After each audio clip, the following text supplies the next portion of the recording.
decided to make a video today just explaining what ME actually is and how it affects me.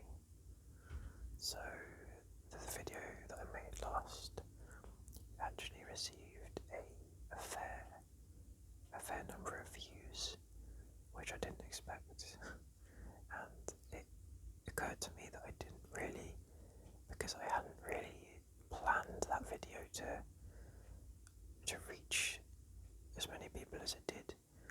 I didn't really explain the illness, and I thought I would do that now.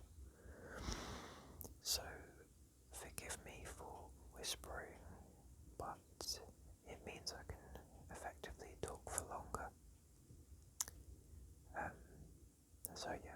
So ME or C.F.S. ME stands for myalgic encephalomyelitis. It's a bit of a mouthful, and essentially that means inflammation of the brain and spinal cord. The other term used is C.F.S, chronic fatigue syndrome, which I really don't like using because I feel like it's such an understatement. Chronic fatigue syndrome just does not sum it up at all for me.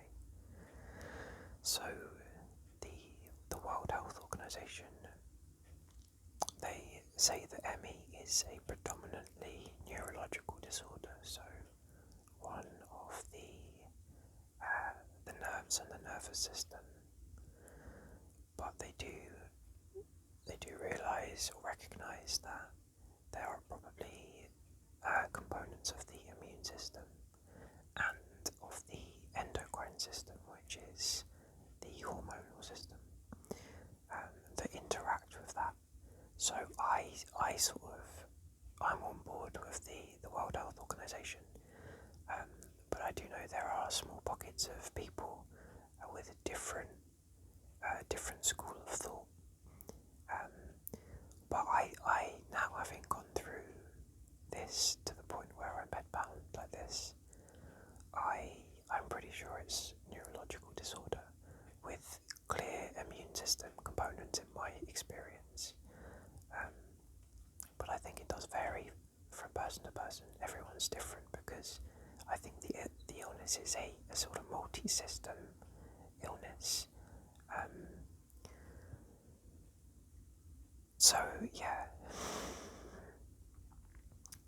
I could probably talk for hours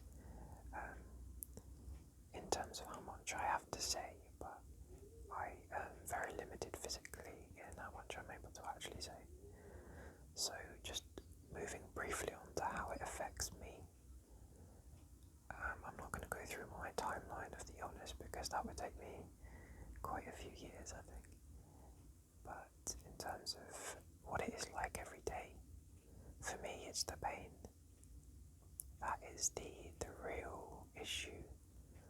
One that even the specialist that comes down to see me says that I'm probably slightly atypical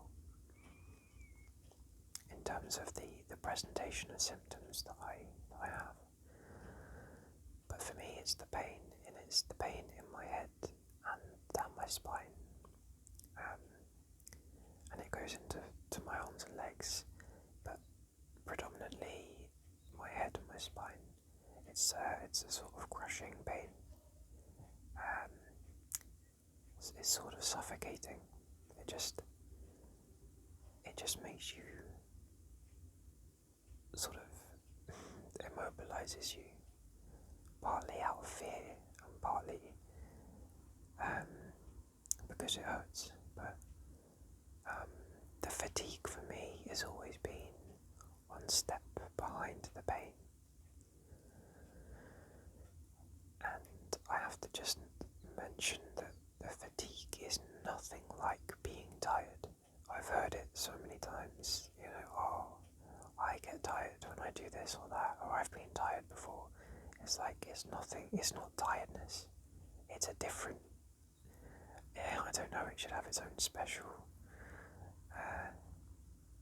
sort of label. it's more the ability, like, for me, if I push it too much, I feel like my body is made of lead. And again, it's not tiredness, it's not like, oh, I feel like I need a nap. It's just like, I physically can't move, and I don't know why. It's the most surreal thing. Yeah. So, I have been bedbound for 1.5 years. Like I said in my previous video, I've probably been developing the illness since I was about 16 or 17. I've not long turned 24, and I am making progress, but things are so slow. I've spent an entire year going from being completely unable to sit up at all. Every day was lying down. I had to eat my meals horizontally. My girlfriend had to feed me during my worst periods because I couldn't lift my arm. I couldn't lift the spoon.